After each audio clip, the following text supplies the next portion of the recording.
It's Kim.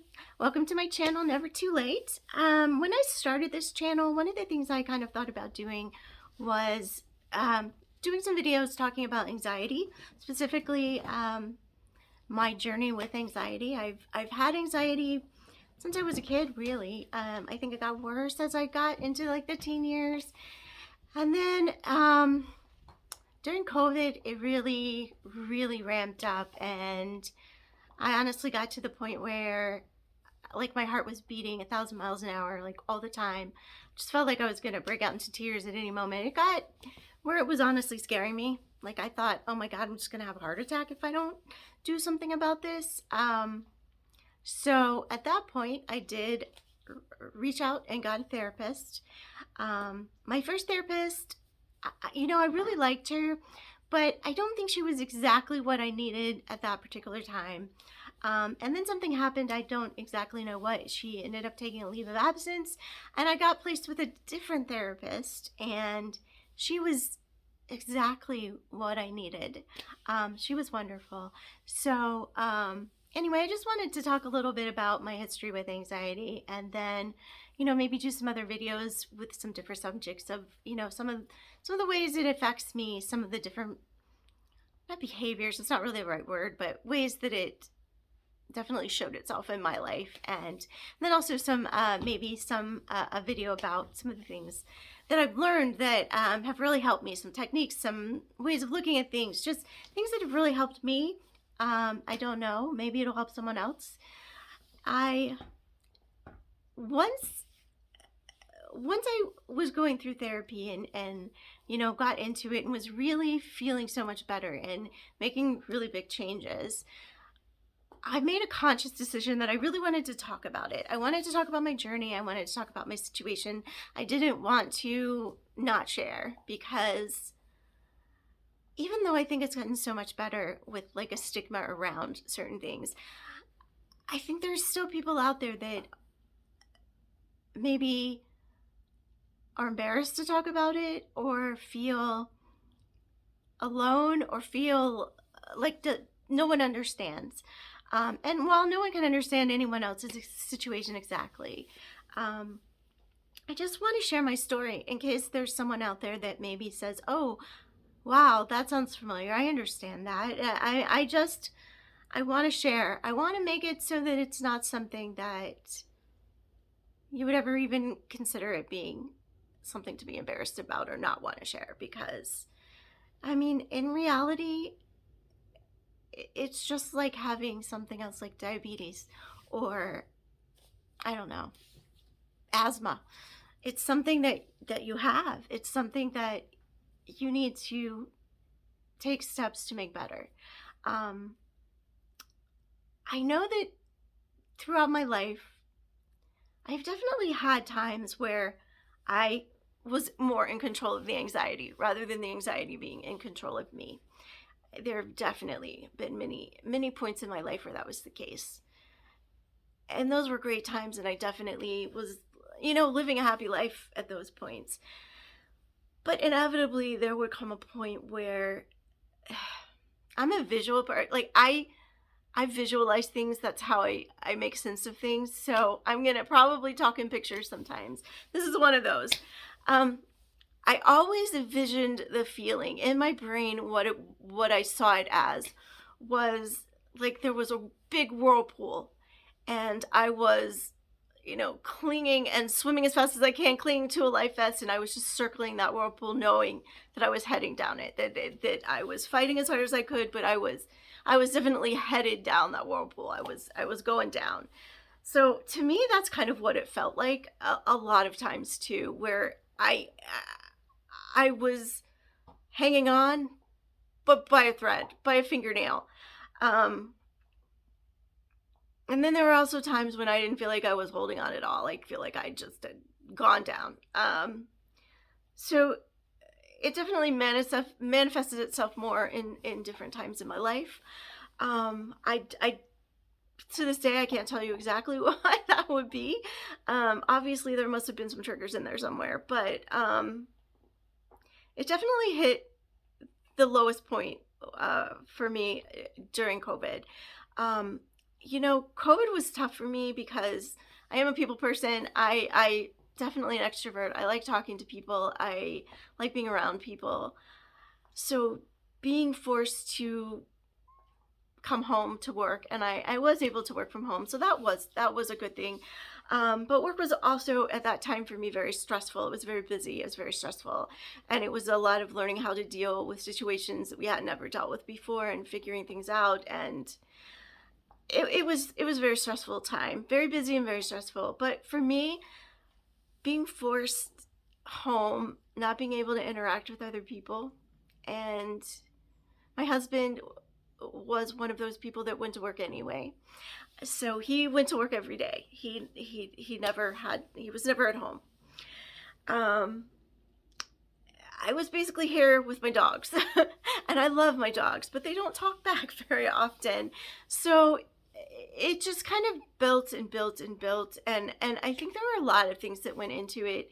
It was the isolation was definitely part of it. You know, there were a lot of things I did with other people, and I felt like I kind of lost my community a little bit.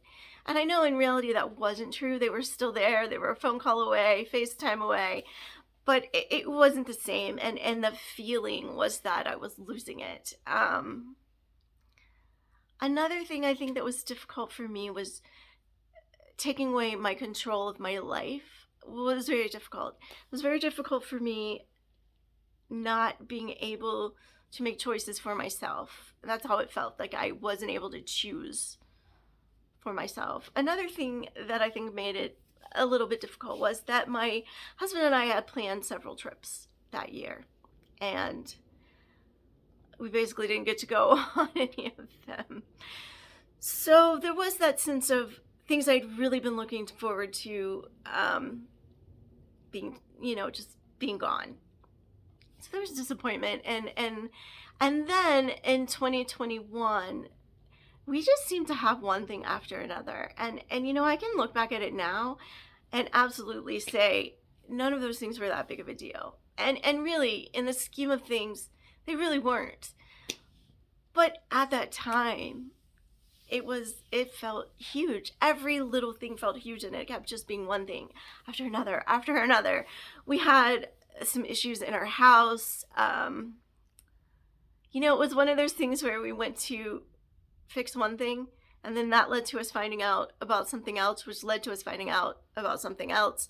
And at one point we found out that like the subfloor under our upstairs bathroom was basically rotting away. You could just literally reach up and pull it down. So there must have been some kind of a horrible leak before we moved here that we never knew about, or didn't realize the extent of anyway. So, just things like that. I had skin cancer right up here. Once again, not that big of a deal. I had it removed. It wasn't a huge thing, but it did impact a lot of things because of the place where it was. It was, partially on my scalp. Apparently scalp incisions heal slower, and it's much more chance of them opening up. I did not know that. So it restricted some of the things that I wanted to do. I wasn't able to move around as much. I had to stay inside for a while because of antibiotics I was taking, because of it. So there was just a lot of that. My husband had he had a tear in his retina that they were concerned could become detached. So, it was just a lot of weird things, one after the other, that just kept adding up. So it just felt like, it was just an avalanche falling, just as soon as one thing got better, there was something else coming up. And because of my anxiety, I just wasn't able to look at it and say, all right, we'll deal with it. And we've had some issues since, this past year. In fact, we had some house stuff. We had some big house stuff. We have an older house, and I do love it, but one of the things with an older house is that things start to break, and you find out things that, you just have to fix. And so, we've had some of that this year too. Oh, I forgot, one of my dogs in 2021, I have two long skinny dogs. I have a Beagle Basset and a Beagle Dachshund, and they've both had minor back problems in the past. Um, but this time, his back, he hurt his back really bad, and ended up basically not being able to walk at all. And it was very stressful. We took him to our vet. We got referred to a neurologist. We did get him in to see the neurologist, luckily, and she recommended back surgery. So it was very stressful. And I'm one of those people that, my dogs are my family. So, trying to make the best decisions and being worried, it was just a lot. And Pippi, bless his heart, he is the sweetest dog, just the sweetest. He's a little cuddle bug. He will come whenever. You see this. This is my it's just a big beanbag, and he will come up and cuddle up with me while we watch TV. He's just the sweetest. But he kind of had a rough beginning, and so he also is a little jumpy, maybe. He can be snappy when he's scared. His fight or flight is fight. But like I said, he's the sweetest. He takes a lot of patience and a lot of understanding. But he is just the sweetest dog, and it was just a lot went into making decisions. So long and short, we did decide to do the surgery, and we were, luckily we had the money. Luckily we could afford it because it was not inexpensive. But so that was another thing, going through the surgery, making the decision of whether or not to do the surgery or whether to just see if he would get better on his own. And it was, I think we could have gone either way, but I don't know. But we really felt like, after talking to the neurologist, that the best hope of the best recovery was the surgery. So we did. We did that. And then the recovery was rough because after being poked and prodded, he was not a happy dog, and he was very snappy, and the smallest things were very difficult with him. And it just took a lot of patience. And to top that all off, the week after his surgery, my husband had to be away for about 10 days on a business trip. So I was taking care of him. And my son, he would come over and help, but, it was, you had to help support. Luckily, he was starting to walk on his own by that time. But he didn't have good balance, and he couldn't put full weight. So you still had to hold a leash and hold his back end up and help him walk. But you weren't having to basically hold up all of his weight, which was a lot more difficult. So we got to a point where it was manageable, and I got through it. I did it. But like I said, at the time, everything seemed so much bigger than it actually was. And I'm not trying to minimize what I was feeling at that time, because the overwhelming sense I felt at that time was very real. And just because it's not what I would feel now, does not in any way negate what it really was at that point for me. So anyway, we cut back to 2020, that point. Anyway, that point, yeah, I lose my track of thought sometimes.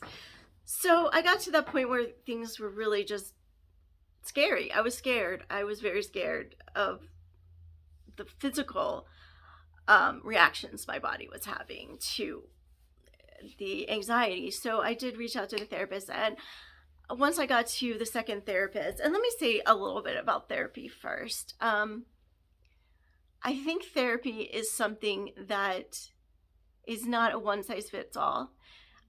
You can have an amazing therapist, and that therapist might be amazing for me, might be everything I need and give me exactly the help I need. And for another person, they just might not be great. It's, I think, a little bit about personality, a little bit about what you're dealing with at the time. I just think it's important that you find the right therapist, and the right therapist for one person might not be for another person. And, the therapist that's right for you at one point in your life might not be right for you at a different point in your life too. So it's not a one-size-fits-all. You just have to find that person that you feel comfortable with, and that can really, that really is addressing the needs that you have at that given moment. And I did, and she was amazing. She really helped me without me feeling in any way like I don't know, I just never felt pushed or like she was arguing with me, or I don't know. I don't know how to really explain it. I just felt very supported by her, and she gave me such great wisdom, and it would be funny because she would say something and it would at the same time be such an incredible revelation, and then a few seconds later it would be, oh my god, that is so obvious. So she was just really great at pointing things out to me that, maybe would have seemed obvious to someone else, but that just I didn't get, and just helping me with ways of dealing. And I think the most important thing, just listening. Sometimes I just needed someone to listen and say, that's okay that you feel that way. Because I think for me, anxiety too, I would be upset about something, or something would seem overwhelming to me. And wonderful people in my life that I love, that I know only wanted the best for me, that I know would never say anything unless they thought it was being helpful, would say things that would make me feel like, what's wrong with me? I would be upset about something and it'd be like, well, just let it go. Why can't you just let it go? Why don't you just let it go? And it's hard to explain to someone that's never really experienced it, that when anxiety kicks in about something like that, when you're viewing your life through that filter of anxiety, when you're viewing situations through that filter, it's just not that simple. It sounds simple. Honestly, at this point where I'm at right now, it is pretty simple to do that. But in the past, that was not a simple thing. If that was an option, I would have taken it. But it wasn't, because that's one thing with the anxiety for me, is that it was like a film over everything. It was like a cloud. I wasn't able to sometimes get past the feelings, the anxiety. I wasn't able to get to the point where I could really process it logically. And here's another thing that is also something I feel like is not for everybody, but I do take anxiety medication. For me, it's been amazing. It has really helped me tremendously. And this is another thing, it is not right for everyone necessarily. I know I have friends that have tried it and it hasn't worked well for them. So, as with anything, you have to kind of figure out, along with your therapist, I do see a psychiatrist for my medication. I know some people will get anxiety medication through their just their regular doctors, but I do think that's something you need to work out with your doctor, whatever form of doctor it is, and find out what works best. But for me, medication was amazing. It really did kind of lift that cloud, and I was really able to start processing things differently, and which is why I believe with my whole heart that there is a brain chemistry thing here. Because all of a sudden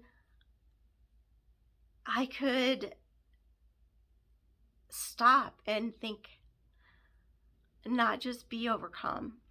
And it's amazing. And I started learning, I got a lot of good ideas from my therapist, but I also, kind of found some really good things that work for me on my own. I don't know. I just figured things out about myself. And one thing that is really interesting, like, this whole process for me has almost been me splitting into two different, I don't know, there's like the part of me that is going through it, is in it. And then there's like this other little part of me that's kind of observing.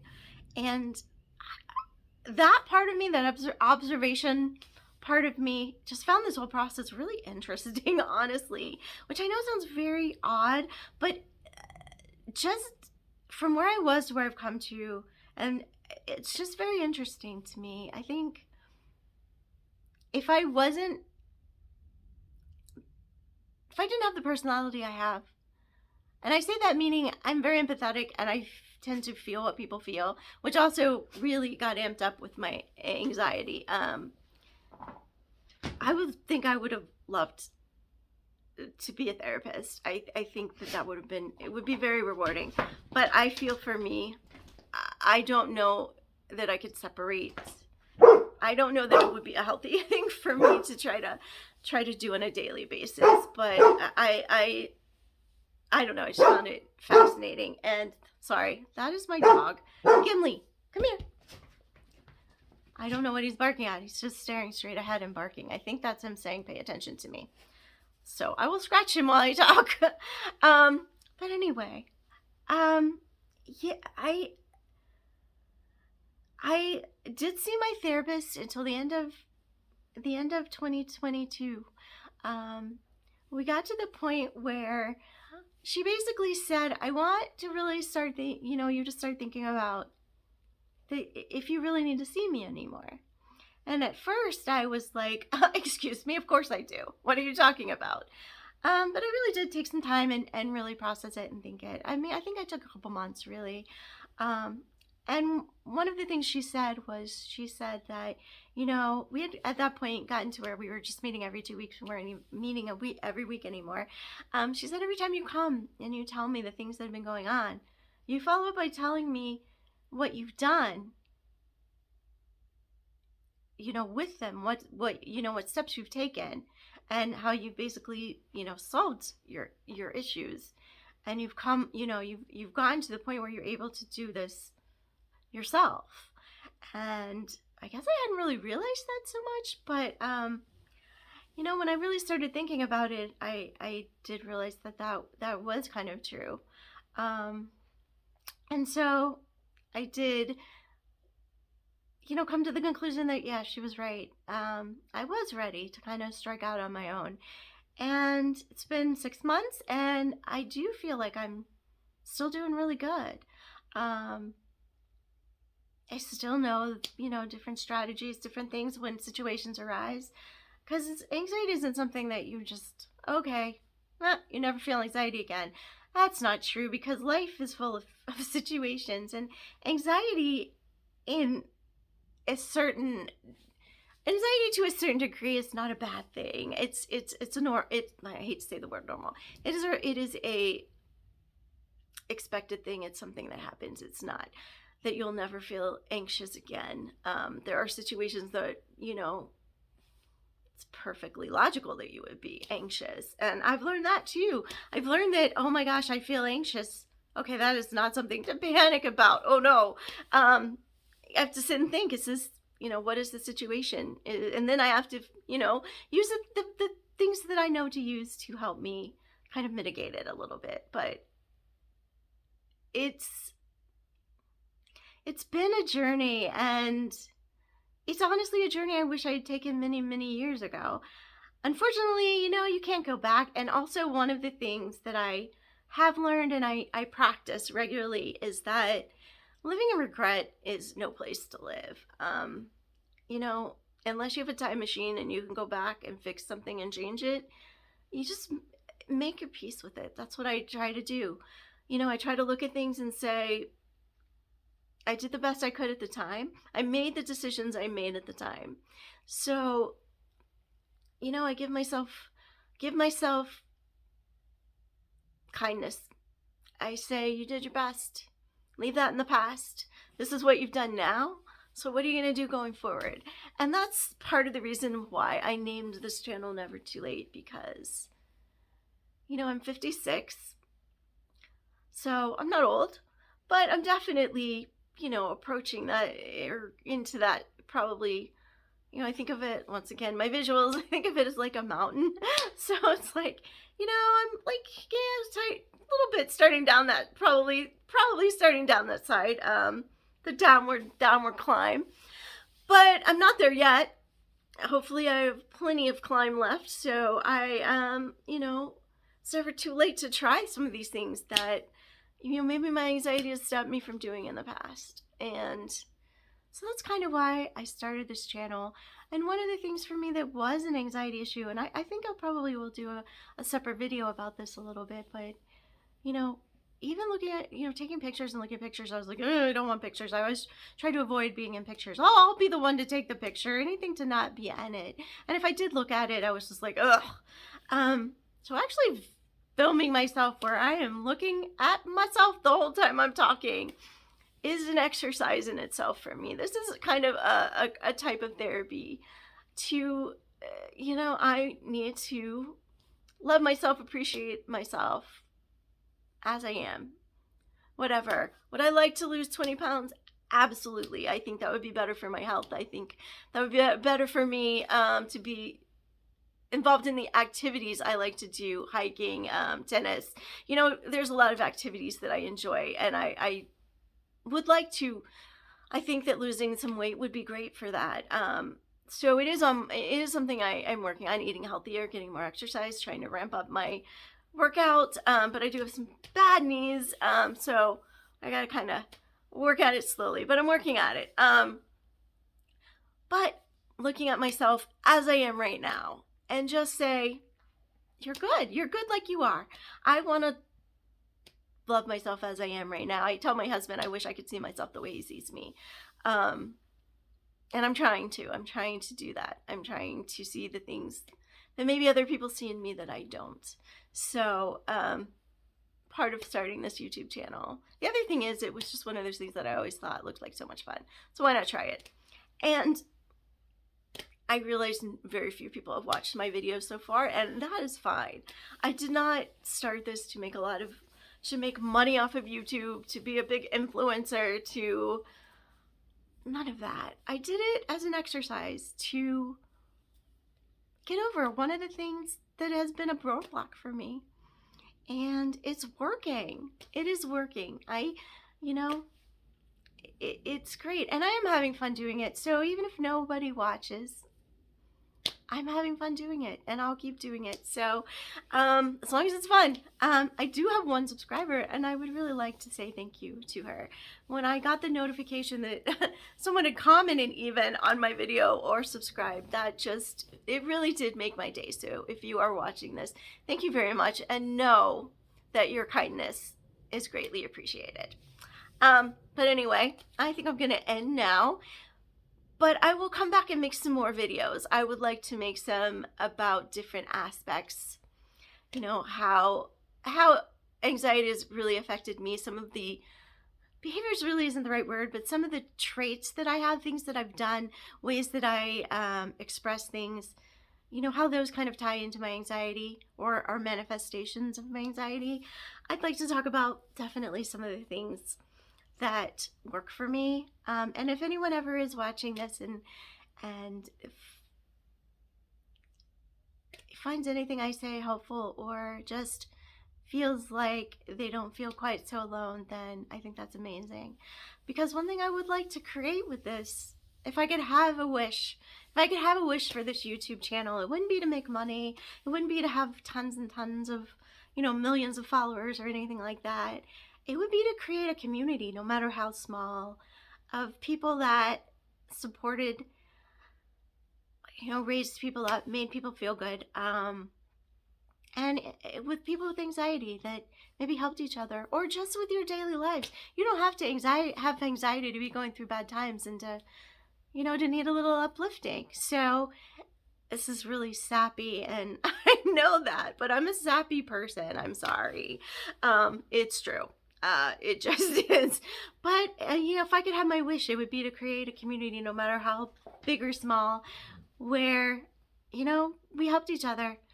Maybe you can take something from my videos, maybe you can leave something in the comments that would help me or someone else. So that would be my biggest dream, and if that ever happens, I will be so happy. That would be so amazing. So anyway, I will have some more anxiety videos coming in the future. But anyway, have a wonderful rest of your day, evening, whatever time it is that you're watching this. And remember that it really, truly is never too late. You can try things you haven't tried. You can develop some healthier habits like me, eating healthier, getting back into exercise routines, just don't be afraid to put yourself out there and be kind.